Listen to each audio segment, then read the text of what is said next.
Okay sir. ఇదండి. అందరికీ నమస్కారం. ఇది రాజకీయ ఉద్దేశంతో పెట్టేటువంటి ప్రెస్ మీట్ కాదు. నా చుట్టూ తెలిసిన వాళ్ళకి తెలిసిన వాళ్ళకి చాలామంది జీవితాలు ఇబ్బందులకు గురవుతుంటే చూస్తూ ఊరుకోలేక నా వంతు ప్రయత్నంగా ఈ విషయం మీద మాట్లాడాలనే ఈ ప్రెస్ మీట్ అరేంజ్ చేశా. మందిని తినేవాడిని సమాజం మీదకి వదిలేసి మంచి చేసే వాళ్ళ కాళ్ళు కట్టేస్తే సమాజానికి మంచి జరుగుతుందా? మన కర్మ ఏంటంటే ఆర్థిక నేరస్తులేమో ఉత్తమోత్తములాగా చలామణి అవుతా ఉన్నారు. వాళ్ళేమో మంచివాళ్ళలాగా సమాజంలో పెద్ద మనుషులు ముసుగులో ఆర్థిక నేరాలు చేస్తూ ఉన్నారు. అట్లాంటి ఒక చిట్ ఫండ్ ఫైనాన్స్ చీటర్ల గురించి, ఫైనాన్స్ పేరుతో మోసం చేసినటువంటి 840 గాళ్ళ గురించి ఈ రోజున ఈ ప్రెస్ మీట్ మాట్లాడుతున్నాం. మనం బయట చూస్తాం, ఎవరైనా ఒక వాయిదానో 2 వాయిదాలో లేక 3 వాయిదాలో ఒక 2 వీలర్కో లేకపోతే చిన్న హౌసింగ్ లోన్కో వాయిదా కట్టకపోతే మనం చాలా పెద్ద నేరస్తులు అనుకుంటాం. అతన్ని చాలా గొడవ అవుతుంది దాని మీద. ఇది చాలా మంది దగ్గర జరిగేటువంటి విషయమే. అంటే ఒక 5,000 రూపాయలు ఒక వాయిదా ఉండి 2-3 వాయిదాలు చెల్లించకపోతే అతను ఒక పెద్ద నేరస్తుడిలాగా సమాజంలో వస్తుంది. సోషల్ మీడియాలో పెద్ద చర్చ నడుస్తూ ఉంటుంది, అల్లరి అవుతూ ఉంటుంది. పశ్చిమ నియోజకవర్గంలో ఒక 3-4 వ్యక్తులు కలిసి 1000 కోట్లు కొట్టేస్తే ఎందుకు సమాజం వాళ్ళ గురించి మాట్లాడదు? 3 వాయిదాలు కట్టకపోతేనే ఒక సామాన్యుని కానీ మధ్యతరగతి మనిషిని కానీ అల్లరి చేసేటువంటి ప్రస్తుత తరుణంలో ఒక 4-3 వ్యక్తులు కలిసి 1000 కోట్ల రూపాయలు కొట్టేస్తే వాళ్ళ విషయాలు బయట పెట్టాలి, సమాజానికి తెలియజేయాలనేటువంటి ఉద్దేశంతోనే ఈ రోజున ఈ ప్రెస్ మీట్ పెట్టాం.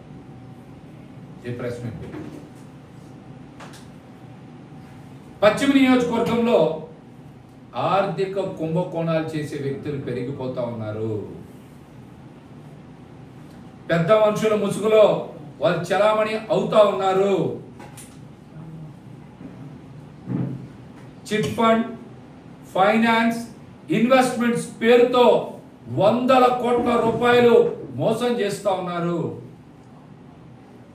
అందులో ప్రధానంగా ఈ రోజున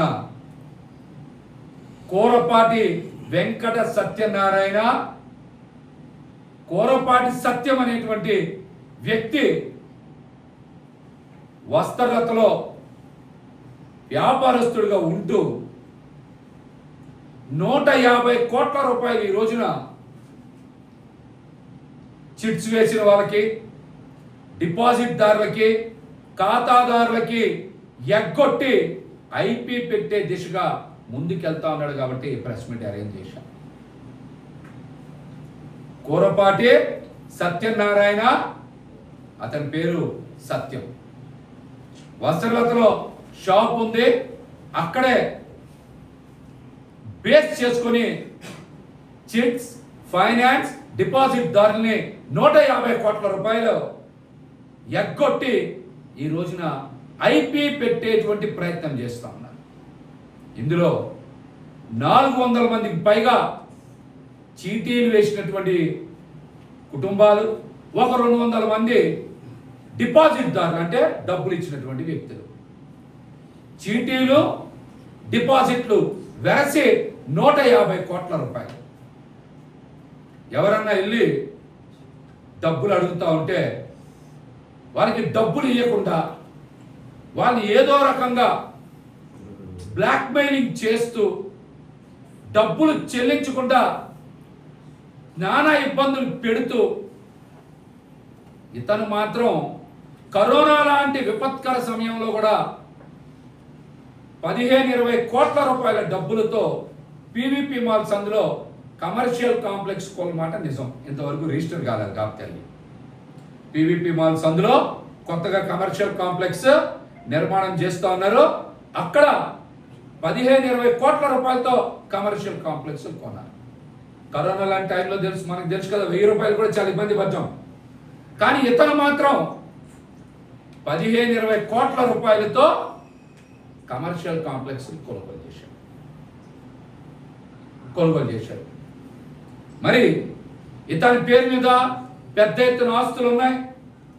పడమట దుర్గామాల దగ్గర సుమారు 10-15 కోట్ల రూపాయలు విలువ చేసేటువంటి బిల్డింగ్స్ ఉన్నాయి. మూలపాడు రోడ్డు మీద 20-25 కోట్ల రూపాయలు విలువ చేసే భూములు ఉన్నాయి. ఇవి కాకుండా కాంప్లెక్స్లు, రెసిడెన్షియల్ బిల్డింగ్లు, గోల్డ్, ఇతర ప్రాంతాల్లో భూములు ఉన్నాయి. కానీ ఇతను మాత్రం ఆస్తులు ఇతని పేరు మీద, ఇతని కుమారుడు రాజా పేరు మీద పెద్ద ఎత్తున కొనుగోలు చేసుకొని డిపాజిట్దారులకి, చీటీదారులకు మాత్రం డబ్బులు ఇవ్వట్ల. మేము రాష్ట్ర ప్రభుత్వాన్ని ఒకటే డిమాండ్ చేస్తూ ఉన్నాం. గతంలో మనం అగ్రిగోల్డ్ చూసాం, సంకల్ప సిద్ధి లాంటి సంస్థలను చూసాం. అట్లాంటి బోర్డు తిప్పేసినటువంటి సంస్థల జాబితాలో ఇతను కూడా చేరిపోతాడు. కాబట్టి ఇతని ఆస్తుల మొత్తాన్ని కూడా రాష్ట్ర ప్రభుత్వం జప్తు చేయాలి. 2021 నుంచి ఇతని ఆస్తుల కొనుగోలు, తాకట్టు, అమ్మకాలు అన్నిటి మీద కూడా ప్రభుత్వం దర్యాప్తు చేయాలి. 600 కుటుంబాలకి న్యాయం చేయాలని రాష్ట్ర ప్రభుత్వాన్ని మేమైతే కోరుతా ఉన్నాం. అందుకు సంబంధించిన సమాచారం మొత్తాన్ని కూడా మేము ఎవిడెన్స్తో రాష్ట్ర ప్రభుత్వానికి అందజేస్తాం. ఇవన్నీ 100 డాక్యుమెంట్స్ పైనే ప్రింట్ చేయించాం. 100 డాక్యుమెంట్స్ పైన ఇవి కూడా తేడానికి కారణం ఇతనికి డబ్బులు ఇచ్చి మోసపోయినటువంటి ఒక వ్యక్తి మాకు అన్ని రకాలుగా సహకరించబట్టి, అతను కూడా కొంత ఆర్థికంగా ఖర్చు పెట్టుకోబట్టి ఇన్ని డాక్యుమెంట్స్ ఇంత వర్కౌట్ చేయగలిగాం. మేము ఇవన్నీ తీసుకొచ్చాం. ఈ ఎవిడెన్స్ మొత్తం కూడా అధికారులకి, ప్రభుత్వానికి అందజేస్తాం. మేము రాష్ట్ర ప్రభుత్వాన్ని ఒకటే డిమాండ్ చేస్తున్నాం. కోరపాటి సత్యం, అతని కుమారుడు రాజా, అలాగే అతని కుటుంబ సభ్యులు, అతని బంధువుల పేర్ల మీద ఉన్న ఆస్తుల మొత్తాన్ని కూడా జప్తు చేయాలి, విచారణ చేయాలి. 600 కుటుంబాలకే న్యాయం చెయ్యాలని రాష్ట్ర ప్రభుత్వాన్ని మేమైతే కోరుతున్నాం. అట్లాగనే ఇంకొక పెద్ద విషయం, వంటంలో ఒక ట్రస్ట్ ఆస్తి కూడా ఇతను కొనుగోలు చేశాడు. అసలు ట్రస్ట్ ఆస్తి అమ్మడానికి వాళ్ళెవరు, కొనడానికే ఇతనెవరు? ఇందులో కూడా అనేక సందేహాలు ఉన్నాయి. మరి సబ్ రిజిస్టర్ వాల్యూకి, మార్కెట్ వాల్యూకి చాలా తేడా ఉంటుంది. మీ అందరికీ తెలుసు ఆ విషయం. మరి సబ్ రిజిస్టర్ వాల్యూ కనుక ఆ సంస్థకి డిపాజిట్ చేస్తే మరి మార్కెట్ వాల్యూ డబ్బులు ఏమైనట్టు? ఆ డబ్బులు ఎవరి జేబులోకి వెళ్ళినట్టు? ట్రస్ట్ ఆస్తి అమ్మాలంటే మరి అధికారుల అనుమతి ఉండాలి. మరి అధికారుల అనుమతి లేకుండా మరి ట్రస్ట్ ఆస్తి ఎలాగ అమ్మారు? ఏ విధంగా తను కొనుగోలు చేశాడు? మార్కెట్ వాల్యూకి, సబ్ రిజిస్టర్ వాల్యూకి డిఫరెన్స్ ఉన్న ఆ డబ్బులని ఎవరి జేబులోకి వెళ్ళినాయి? ఈ అంశం మీద కూడా దర్యాప్తు చేయాలి. మరి 150 కోట్ల రూపాయల డబ్బులు ఏమైనాయి? మాకు తెలిసే దగ్గర 80 కోట్ల రూపాయలకు పైగా ఆస్తులు ఉన్నాయి, కనపడుతున్నాయి కంటికి ముందు.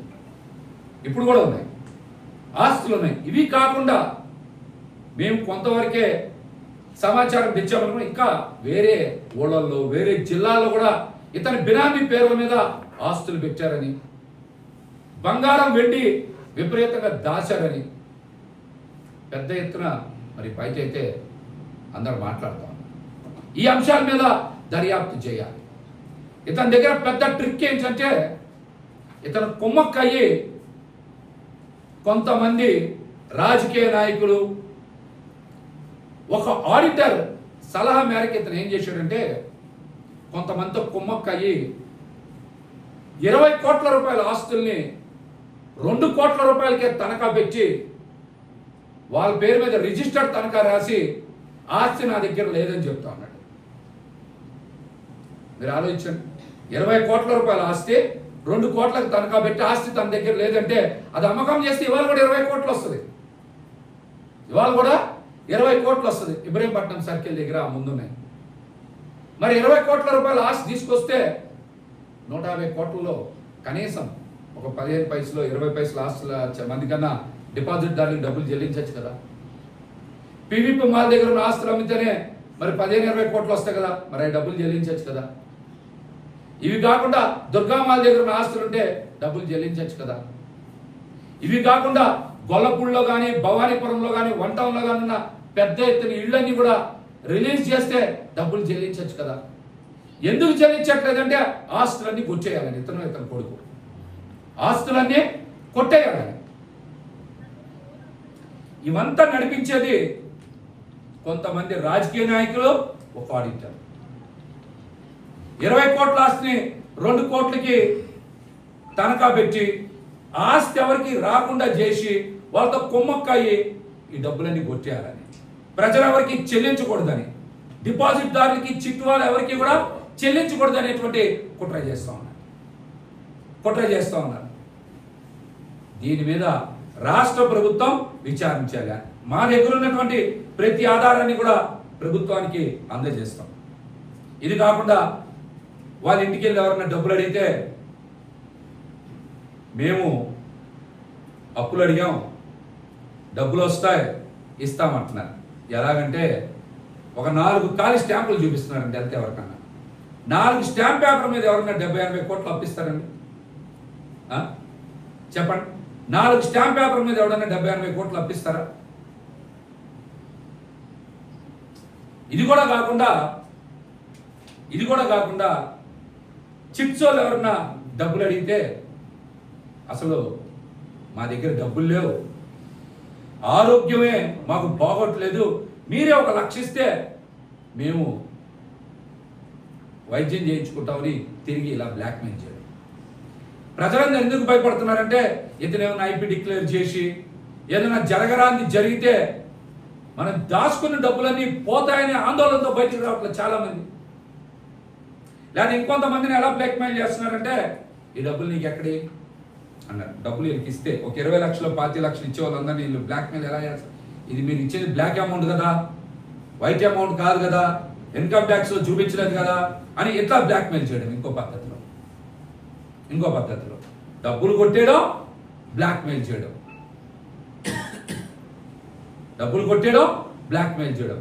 కాబట్టి ఈ అంశాల మీద చాలా మందికి పాపం బాధ ఉంది, బయటికి రాలేకపోతున్నారు. మీరందరూ బయటికి రండి, ప్రభుత్వానికి ఫిర్యాదు చేయండి. ఇట్లా ఉంటోళ్ళని చూస్తూ ఊరుకుంటూ పోతే సమాజం కుళ్ళిపోయేటువంటి ప్రమాదం ఉంది. గతంలో కూడా మనం చూసాం కదా,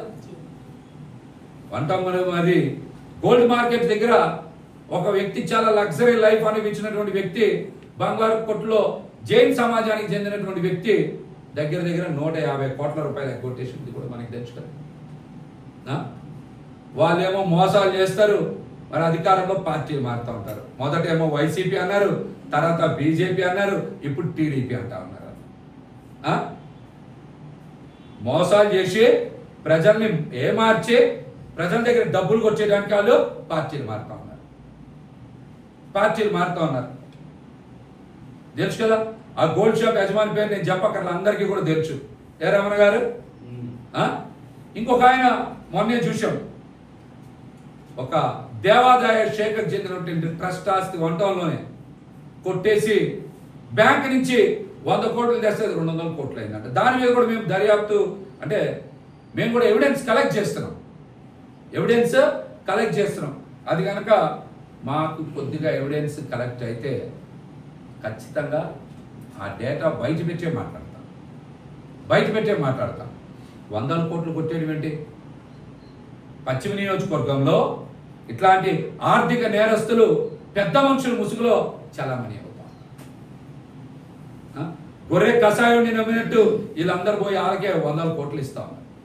ఎవడైనా ఒక సామాన్యుడు 2-3 వాయిదాలు కట్టకపోతే అది పెద్ద నేరం లాగా అతన్ని బయట కానీ సోషల్ మీడియాలో కానీ అలర్ట్ చేయడం. మరి ఎట్లాంటి రోజుల గురించి పెట్టండి, ఎట్లాంటి రోజుల గురించి మాట్లాడండి. సమాజంలో ఎట్లాంటి కలుపు మొక్కల వలన ఎంతమంది నష్టపోవాలి? వీళ్ళకి మళ్ళీ కొంతమంది నాయకులు అండ. కాబట్టి ఖచ్చితంగా రాష్ట్ర ప్రభుత్వం ఇట్లాంటి ఆర్థిక మోసాలకు పాల్పడే వ్యక్తుల నుంచి సమాజంలో 100 కుటుంబాలని రక్షించాలని మేమైతే కోరుతా ఉన్నాం. అందుకు సంబంధించిన అన్ని ఆధారాలని మేము రాష్ట్ర ప్రభుత్వానికి ఖచ్చితంగా అందజేస్తాం, ఫిర్యాదు కూడా చేస్తాం. ఇతని బాధితులందరూ కూడా బయటికి రావాలి, ఫిర్యాదు చేయాలి. మీకు ఎటువంటి ఇబ్బంది ఉన్నా కూడా మేము అండగా నిలబడతామని కూడా ఈ సందర్భంగా మేమైతే తెలియజేస్తాం.